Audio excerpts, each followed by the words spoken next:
राम राम सारा किसान भाईयान। अपने भाई साहब दिनेश भाई साहब कन पूछा था जना गिर की डेयरी कर रखी है, पूरी तरीका से सेटल कर रखे हो अपने खेत का में ही।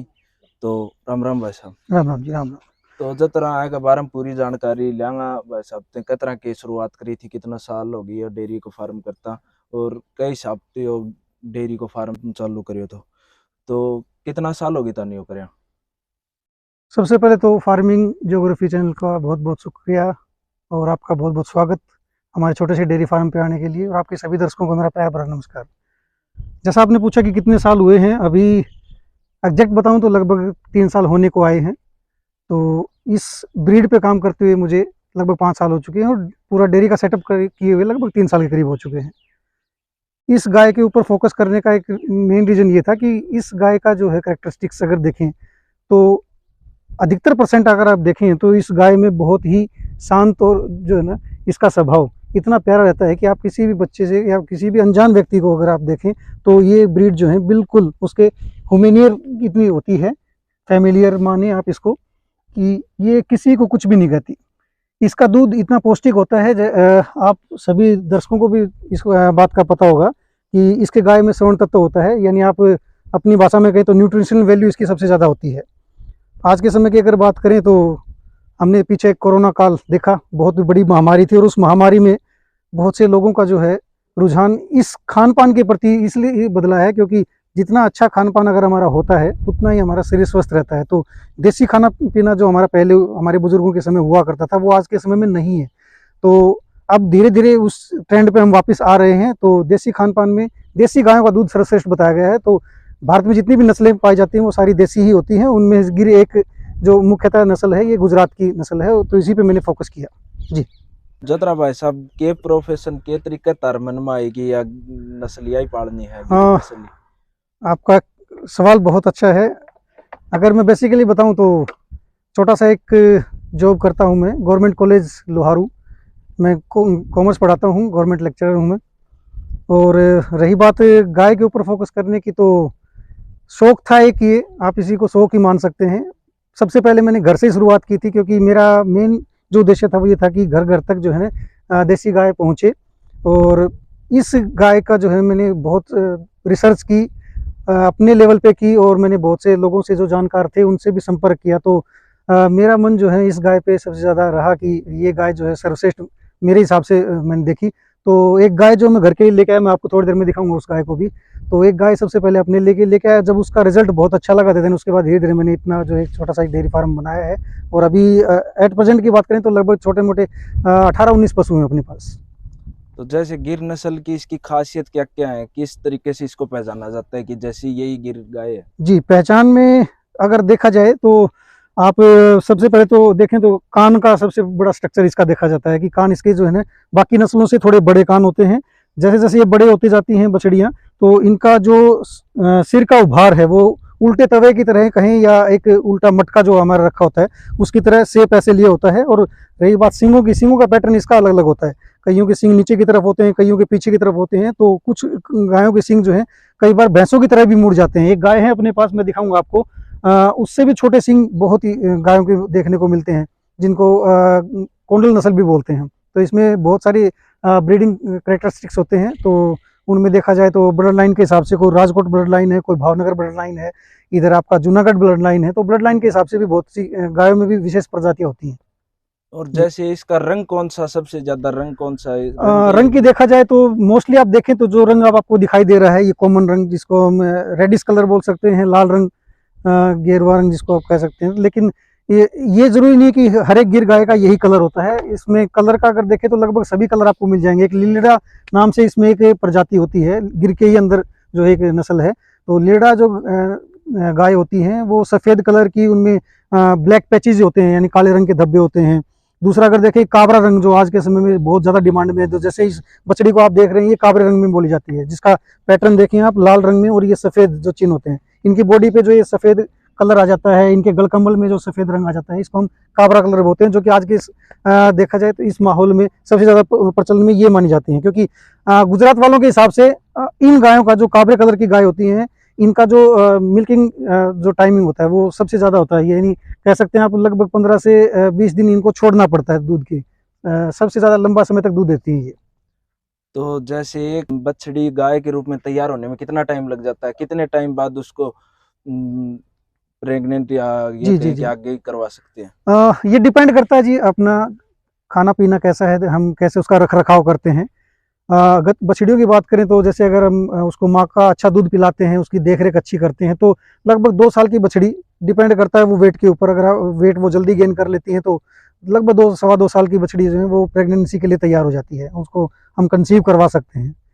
तो आप मान के चलें कि लगभग 3 साल के आसपास जो है ना ये डिलीवरी कर देती हैं अपने बच्चे को, फर्स्ट टाइम पर जो बछड़ी होती है वो। तो आपके हिसाब से बछड़ियाँ, जैसे आपके पास बहुत सारी जी। बछड़ियाँ हैं, तो आपके हिसाब से कितने टाइम आप इनको दूध पिलाते हैं माँ का?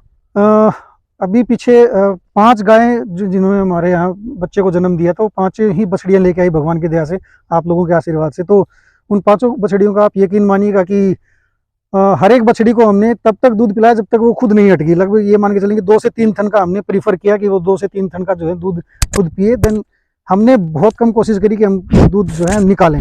हमने मुश्किल से 1 थन का दूध निकाला। तो 5 बछड़ियों को तैयार करने का कारण भी यही है, क्योंकि फ्यूचर का धन जो है यही होता है। इस पे जितना इन्वेस्ट किया जाए वही बेहतर होता है। और उम्र की बात करें तो एक गाय की उम्र कितनी, लगभग कितनी उम्र होती है? देखिएगा, मैं अगर पर्सनल मेरा एक्सपीरियंस देखें तो अभी, क्योंकि मुझे खुद ही 3 साल के करीब हुए हैं, तो ज़्यादा तो नहीं कह सकता, लेकिन मेरे अनुभव के हिसाब से मैंने खुद 18-18 ब्यात तक की गाय देखी है जिन्होंने 18 बार बच्चे को जन्म दिया है। सीधा-सीधा मैं कहूँ तो जो आपकी विदेशी नस्लें हैं, होलिस्टीन है, जर्सी है, इन गायों से कहीं बेहतर, क्योंकि उन गायों का हमने अमूमन देखा है कि 5 से 6 ब्यात के बाद जो है वो कंसीव करना बंद कर देती हैं, यानी वो बच्चा देना बंद कर देती हैं। लेकिन इन गायों का सबसे अच्छी चीज़ ये है कि जैसे मैंने कहा कि 18 ब्यात तक अगर कोई गाय बच्चा देती है, तो इट मीन्स आप ये मान के चलें कि उनकी उम्र जो है 20-25 साल के आसपास हो सकती है। जैसे एक बात और आती है, जैसे ये बोलते हैं कि गिर गाय होती है वो साइलेंट हिट में आती है, तो उसके बारे में, जैसे आपको रखते हुए काफी टाइम हो गया, जी, जी, तो जी। इसके बारे में कुछ बताइए। हाँ, आपका आपका भी इस विषय में अच्छा नॉलेज है और आपने ये चीज़ बहुत अच्छी पूछी है। ये गाय जो अधिकतर साइलेंट हीट में ही आती हैं, और कुछ एक % गाय ऐसी हैं जिनको हम जो है साइलेंट हीट के अलावा जो हमारी नॉर्मल गाय होती हैं, रंभा के फिर जो है उनको हम प्रेग्नेंट करवाते हैं। लेकिन साइलेंट हीट आना नेचुरल चीज़ है हालाँकि। और इन गायों का आज के समय में मेरे एक्सपीरियंस के हिसाब से अगर आप पूछें तो सबसे नेगेटिव पॉइंट भी यही है। और नेगेटिव पॉइंट मैं इसलिए बता रहा हूँ क्योंकि अगर आपके पास बुल नहीं है, जैसे अब हम एक बुल तैयार कर रहे हैं, तो आज के समय में इस डेयरी फार्म की सबसे नेगेटिव पॉइंट के रूप में यही है कि ये गाय जो है कंसीव करने में समय लेती है। इनका नेचुरल मेटिंग जो है वो ज़्यादा प्रीफर करती हैं। अगर हम एआई के ऊपर ज़्यादा फोकस करते हैं तो ये गाय जो है कंसीव कम करती हैं। कई गाय ऐसी भी हैं, यहाँ पर भी अपनी ऐसी गाय हैं जिनको डिलीवर किए हुए लगभग जो है 10 महीने या 11 महीने के आसपास हो गए और अभी तक वो कंसीव नहीं कर पाई, क्योंकि अभी जो हमारा बुल हम जो तैयार कर रहे हैं वो अभी सर्विस नहीं देना स्टार्ट किया उसने। अगर वो सर्विस देना स्टार्ट कर देता है तो ये चीज़ सबसे बेस्ट है। और दूसरी चीज़, जैसे मैंने कहा कि ये सबसे नेगेटिव पॉइंट है, तो प्लस पॉइंट की बात आएगी तो प्लस पॉइंट इनका सबसे बड़ा ये है कि डॉक्टर जो मेरे यहाँ पे आते हैं, जो वीएलडी डॉक्टर्स आते हैं, सर्दी जुकाम खांसी बुखार, इसके लिए डॉक्टर कभी भी नहीं आए। डॉक्टर यहाँ पर कभी आए हैं तो केवल इनके एआई के लिए आए हैं। बाकी इन गायों का जो है जिसको हम कह सकते हैं कि इनकी इम्यूनिटी पावर वो सबसे बेहतरीन होती है। सर्दी जो है या इनको गर्मी की बात करें या बरसात की बात करें, इन गायों में ऐसी कोई बीमारी नहीं होती जो कि किसी विशेष मौसम को ये ना सहन कर पाएं। यही है कि इनकी खासियत भी है, जैसे इंडिया की नस्ल है, जी, तो जी, जी। उसके कारण बिल्कुल, जैसे ये अपने एटमॉस्फेयर मौसम को अपने अनुसार ढाल हाँ, लेती है। मौसम के अनुसार ये ढल जाती हैं। बिल्कुल सही बात। और जैसे दूध की बात करें तो कितने दूध तक गाय चली जाती है गिर गाय की? जी, मेरे यहाँ जो मैं बात करूँ तो यहाँ 11 लीटर से स्टार्ट होता है और लगभग जो मैक्सिमम मैंने निकाला है वो 17 लीटर के आसपास निकाला है। हालाँकि 26-26 लीटर तक की गाय होती हैं, वो डिपेंड करता है कि हम किस ब्रीड के ऊपर जा रहे हैं। तो फोकस मेरा यही है कि हम और अच्छी बेहतरीन नस्ल इसको और बनाएँ, अच्छे-अच्छे सीमेंस का यूज़ करें, या जो बुल भी हमने अब ये जो बुल मैं अभी आपको बता रहा था, ये गुजरात का एक विश्व प्रसिद्ध बुल है गोंडलिया, ये उसका पोता है डायरेक्ट। तो हम इसीलिए उसको जो है तैयार कर रहे हैं ताकि इसकी जो आने वाली बछड़ियाँ हैं, उसकी जो प्रोजनी है वो और भी अच्छी आएँ। जो बछड़ियाँ हैं वो फर्स्ट टाइमर, उसका जहाँ तक मैंने सुना है, रिसर्च की है, तो फर्स्ट टाइमर ही वो 14 से 15 लीटर तक दूध देती हैं। तो जतरा भाई साहब, एक बात नू भी हो कि जो गिर गाय है वह 40-50 लीटर तक भी दूध दें, तो वह कौन सी नस्ल आवा है, जी। उसके बारे में बताओ एक बार। देखिए, आज से करीबन 40-50 साल पहले जो है ब्राज़ील से कुछ राजदूत यहाँ पे आए थे और गुजरात से, भावनगर से जो है यहाँ अच्छे बुल्स यहाँ लेके गए थे। और ब्राज़ील पे आपकी बात सही है कि ब्राज़ील का गिर का जो है नाम जुड़ा हुआ है, लेकिन अगर थोड़ा सा गहन अध्ययन करें, हम डीप में जाएं, तो ब्राजील की जो फिलहाल गाय हैं वो गिर के नाम से बोली जाती हैं, लेकिन वो एक मिक्स ब्रीड है। वहाँ की एक लैंडो नस्ल है, उन्होंने लैंडो के साथ गिर को मिक्स किया और उन्होंने एक गिर लैंडो नस्ल बनाई है। और जो आप बात कर रहे हैं 40 से 50 लीटर दूध, हाँ वो ये बिल्कुल फैक्ट है कि वो 70 लीटर तक गए हैं। अभी उनका पीछे जो है 2 साल पहले उनका रिकॉर्ड आया, वो 70 लीटर प्लस का था, एक गाय का 70 लीटर दूध, जो कि ब्राजील में जो गिर के नाम से बोला जाता है वो गिर लैंडो नस्ल है। तो उनकी नस्ल जो है वो मिक्स ब्रीड बोली जाएगी, जबकि हमारी जो भारतीय नस्ल है ये गिर नस्ल, ये मूल नस्ल इसको आप कह सकते हैं, जो कि ब्राजील गई थी। और इसको मूल ही रखा जाए तो बेहतर है, क्योंकि मिक्स होने के बाद तो फिर इसकी जो है वो दूध की क्वालिटी बदल जाती है। बिल्कुल सही बात है, वो क्वालिटी बदल जाती है। वो जो चीज़ हम बात कर रहे हैं ना कि स्वर्ण तत्वों की मात्रा या न्यूट्रिशनल वैल्यू सबसे ज़्यादा रहती है, वो फिर उस दूध में हम स्वाभाविक रूप से नहीं मान सकते, उस दूध में भी वैसी रहेगी। को खाने में क्या कुछ देते हैं आप? खाने में देखिए नॉर्मल मैं 6-7 तरह के जो है इनको अनाज, मोटे अनाज जिनको हम कहते हैं, उनको ही देता हूँ, ज़्यादा मैं प्रीफर नहीं करता। यहाँ इन गायों का एक विशेष कारण ये है, जब ये गाय हम गुजरात से लेके आते हैं तो पहली बार में ये गाय जो है थोड़ा सा एटमॉस्फियर को तो ज़्यादा नहीं मानती, लेकिन खान पान के बारे में थोड़ा सा है इनका, क्योंकि वहाँ पे इनका जो मेन जो भोजन होता है वो बाजरे के या मक्का के या ज्वार के जो है, जिनको हम पूड़ी टाइप बोलते हैं, वो सीधा इनको डालते हैं, यानी कुट्टी नहीं डालते, जिसको हम तूड़ी बोल दें, कुट्टी बोल दें, वो वहाँ पे नहीं खिलाते। तो वो थोड़ा सा खान पान में थोड़ा एडजस्टमेंट होने में थोड़ा समय लगता है। ये गाय जब स्टार्टिंग में गुजरात से कोई भी एक गाय, 2 गाय, जितनी भी हम लेके आते हैं, वो यहाँ सेट होने में थोड़ा समय लेती हैं, लेकिन एक बार सेट होने के बाद, जैसे अभी ये सारी गाय हैं, अभी आप इनको यहाँ के माहौल के हिसाब से कुछ भी डालिएगा, चाहे आप इनको तूड़ा डालिएगा, चाहे इनको कुट्टी डालिएगा जो बाजरे की या ज्वार की कुट्टी होती है, जो भी आप इनको खिलाना चाहें, बड़ी आसानी से खाती हैं। हम यहाँ पे, आपने पूछा कि हम क्या खिलाते हैं, तो अभी हम यहाँ गेहूं का चोकर है, चने की चूरी है, कपास की खल जो होती है वो, कुछ बिनोले हैं, तो कुछ 3-4 प्रकार के आइटम हम खिलाते हैं। और जो दूध वाली गाय हैं, इनको हम 3 विशेष प्रकार की जड़ी बूटियां भी देते हैं, अश्वगंधा, शतावर और शंखपुष्पी। जो दूध वाली गाय हैं उसके, उनको ये पर्टिकुलर जो है, मैंने जो ये जड़ी बूटियां बताई, उनका देने का कारण भी यही है कि हमारा जो दूध है, हालांकि इसकी न्यूट्रिशनल वैल्यू ज़्यादा है, लेकिन साइंटिफिक रीजन से देखा जाए तो इसकी न्यूट्रिशनल वैल्यू तब तक है जब तक ये क्योंकि गिर नस्ल जो है वो गिर के जंगलों की नस्ल हुआ करती है, और गिर के जंगलों में जो है विशेष प्रकार की जड़ी बूटियां ये खुद खाती रहती हैं। और यहाँ जब खूंटे पे या किसी स्टॉल फीडिंग हम जब इनकी करवाते हैं, तो ये वो चीज़ यहाँ ये गेन नहीं कर पाती, तो इनको हम अपनी डाइट के अंदर वो देते हैं। तो दूध वाली जितनी भी हमारे गाय हैं, उनको हम जो अश्वगंधा, शतावर और शंखपुष्पी 3 प्रकार की जड़ी बूटियां देते हैं, ताकि दूध की न्यूट्रिशन वैल्यू जो है, जैसे हम मान के चल रहे हैं, जैसे हम एक्सपेक्ट करते हैं, इनसे उम्मीद करते हैं, वैसी ही हमें मिलती रहे। अभी शायद एक आपका अगला क्वेश्चन मैं खुद ही बता देता हूँ आपका, कि आपका अगला क्वेश्चन ये होगा कि हमारा दूध या घी का हमारा कैसे। अभी हमारा यहाँ पे जो है फार्म के यहाँ से 60 रुपये लीटर दूध जा रहा है। टू बी वेरी फ्रैंक, 60 रुपये लीटर जो है मैं उसमें पूर्ति नहीं कर पा रहा, सारा दूध जो है मेरे यहाँ से चला जा रहा है। इवन ऐसे भी कस्टमर हैं वो जो कह रहे हैं कि आप जो 70 रुपये ले लो चाहे 80 रुपये ले लो, हमें गिर गाय का दूध चाहिए। घी की बात करूँ, अभी पीछे 2 महीने पहले तक हमने 2,000 रुपये लीटर तक दिया था, अभी 2,500 रुपये लीटर जो हमारा भाव चल रहा है, लेकिन 3,000 रुपये लीटर के भी ग्राहक हैं कि 3,000 रुपये लीटर इसका घी जो है जी, हमें घी चाहिए। क्योंकि जिस भी कस्टमर ने एक बार इसका दूध या घी खा लिया ना, फिर किसी दूसरी नस्ल का, चाहे वो भैंस हो चाहे किसी दूसरी नस्ल की गाय हो, उनका खाने का उनका मन करता ही नहीं है। जैसे स्वभाव क्या कुछ रहता है इनका? जी, स्वभाव जैसे अभी हम थोड़ी देर पहले जब से हम बात कर रहे हैं, बछड़ियों के साथ ही बात कर रहे हैं। अभी जैसे ये गाय है, ये फर्स्ट टाइमर प्रेग्नेंट है, अभी कुछ दिन बाद बच्चा देगी, तो स्वभाव के मामले में आप देख लीजिएगा, मुझे बताने की जरूरत नहीं है। जैसा इस गाय के साथ आप देख रहे हैं, उग्र स्वभाव इनका बिल्कुल भी नहीं है। डिपेंड करता है कि आप इनको रखते कैसे हैं। हमारा यहाँ पे जो है ना कल्चर, इवन मेरे घर में छोटे बच्चे हैं, वो भी इनके पैरों में खेलते रहते हैं। इनका कोई भी दूध निकाले, मिल्किंग की कोई प्रॉब्लम नहीं है। कई पूछने के लिए ऐसे भी आते हैं कि आप इनका ये दूध कैसे निकालते हो, मशीन से निकालते हो या हाथ से निकालते हो, न्याणे से निकालते हो। तो देखिएगा जी, मेरा जो, जहाँ तक मेरा मानना है कि दूध निकालने का जो हमारे वैदिक पद्धति होती थी ना, हमें उसी हिसाब से दूध निकालना चाहिए, न्याणे के साथ, हैंड मिल्किंग जिसको हम बोलते हैं, हाथ से दूध निकालना। तो हम हाथ से ही दूध निकालते हैं। रही बात न्याणे की, तो गाय को जो स्वाभाविक रूप से जो है न्याणा लगाना बहुत जरूरी होता है। हालांकि ये गाय परेशान कभी भी नहीं करती, चाहे आप न्याणा लगाइए चाहे नहीं लगाइए। जैसे मैं यहाँ पे अभी फर्स्ट टाइम में बछड़ी को दिखा रहा हूँ, या किसी भी बछड़ी को, एक छोटी सी बछड़ी है, इसको भी अगर हम देखें तो देखिएगा, मैं किसी प्रकार से इनके साथ छेड़छाड़ करूँ, ये इनका बिल्कुल भी चंचल स्वभाव नहीं है, बहुत ही शांत स्वभाव की हैं, और ये खुद इंसानों से प्यार करती हैं। इन गायों में चंचलता बिल्कुल भी नहीं है, उग्र स्वभाव बिल्कुल भी नहीं है। जैसे और नस्लों की बात करें तो उन नस्लों में जैसे पहले ब्याह होता है उस टाइम वो हाँ। गुदगुदाई वगैरह मानती है वो। हम्म। तो इस नस्ल में ऐसी कुछ कोई खासियत नहीं है, ये बहुत अच्छी है, इंसानों के साथ स्वभाव इसका बहुत सरल है जी। एक तरीके से देखा जाए।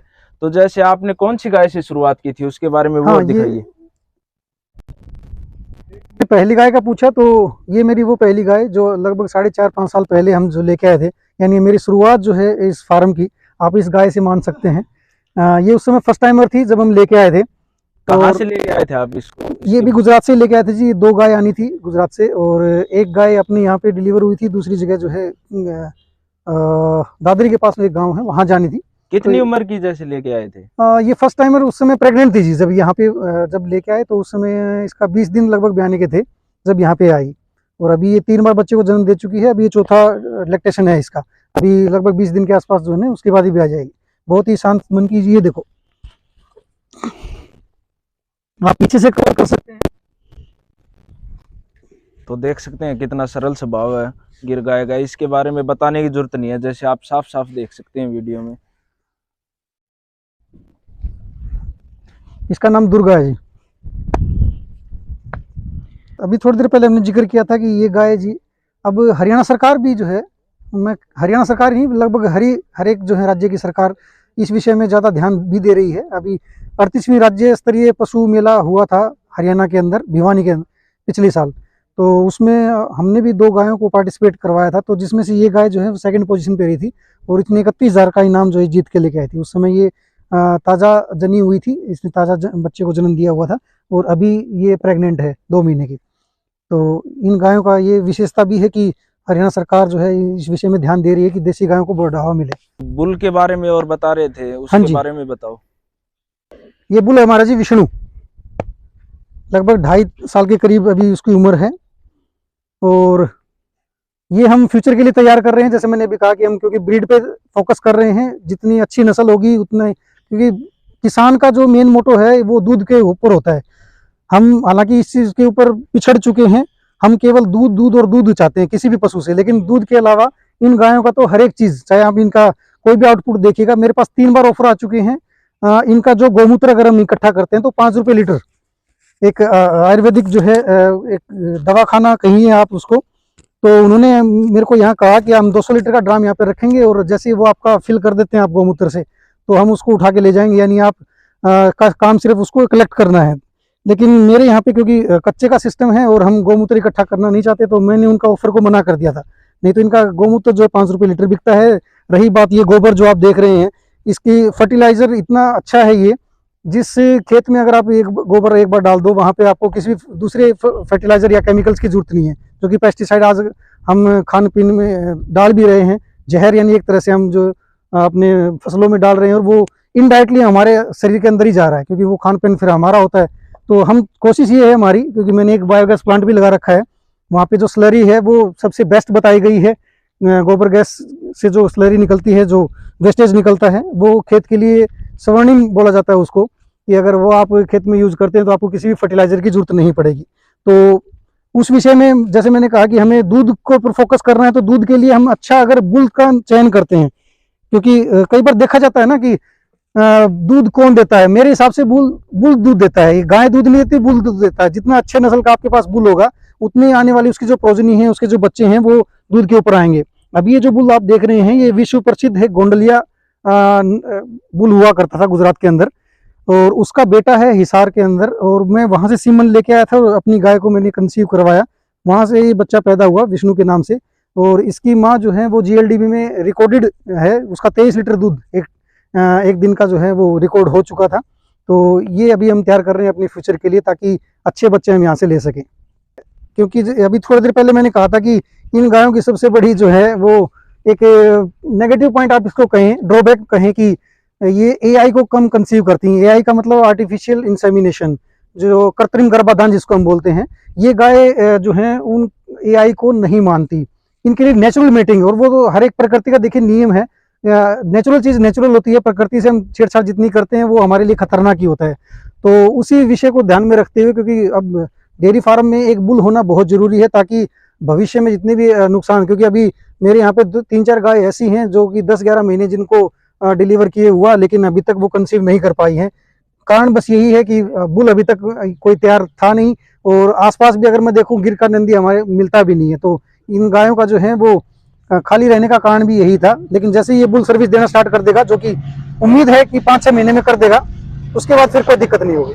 और जैसे सर गिर गाय के नस्ल के बारे में क्या कुछ कहना चाहेंगे किसान भाइयों को? देखिए जी, मैं तो ये कहना चाहूँगा, सिर्फ आज जो है हम सिर्फ दूध दूध और केवल दूध के ऊपर फोकस कर रहे हैं, और इसी के चलते जो श्वेत क्रांति आई थी, हमने नस्ल के ऊपर फोकस नहीं किया। हमने सिर्फ जो है दूध को प्राथमिकता देते हुए विदेशी नस्लों को ज़्यादा महत्व दिया। और विदेशी नस्लों में आप सब जानते हैं कि एचएफ है, जर्सी है, या होल्स्टीन फ्रीशियन जो है, इन गायों को हमने महत्व दिया। तो वो गायें जिनका दूध जो है A1 और A2 में बटा हुआ है, उन गायों का जो दूध है वो A1 होता है। और A1 पीछे पिलानी में भी रिसर्च हुआ था 4 साल पहले, उस पर भी मैंने देखा कि A1 जो है वो उसमें ऐसे तत्व पाए जाते हैं जिससे शरीर में कैंसर होने के जो है चांसेस रहते हैं। जबकि ये इन गायों का जो देसी नस्लें का मेरा मतलब है कि भारत के अंदर जो भी नस्लें मिलती हैं, जैसे आप राजस्थान में देखें राठी है, थार पारकर है, इधर आप पंजाब साइड देखें साहिवाल नस्ल है, इधर आप गुजरात में जाएं तो गिर भी है, कांकरेज भी है, हरियाणा के अंदर बात करें तो हरियाणवी नस्ल है। तो भारत के अंदर पाए जाने वाली बहुत सी ऐसी नस्लें हैं जो देसी नस्लें हैं, और उनका दूध सर्वोत्तम माना गया है। तो मैं केवल ये नहीं कहता कि गिर पे फोकस करें, आप किसी भी गाय पे फोकस करें, लेकिन वो भारत की नस्ल होनी चाहिए। क्योंकि जब हम अच्छा खाएंगे, स्वस्थ खाएंगे, तभी हमारे बच्चे जो है, हमारी पीढ़ियां जो है स्वस्थ होंगी। जैसे खाए अन्न वैसा रहेगा मन। हम अगर अच्छा स्वस्थ खाते हैं, अच्छी गायों का दूध खाते हैं, तो हमारा मन भी वैसा ही रहता है। तो मैं फिर से एक बार आप सभी फार्मिंग ज्योग्राफी चैनल वालों का बहुत बहुत शुक्रिया और आपका धन्यवाद कि आप धन्यवाद इतनी दूर से विजिट करने के लिए आए।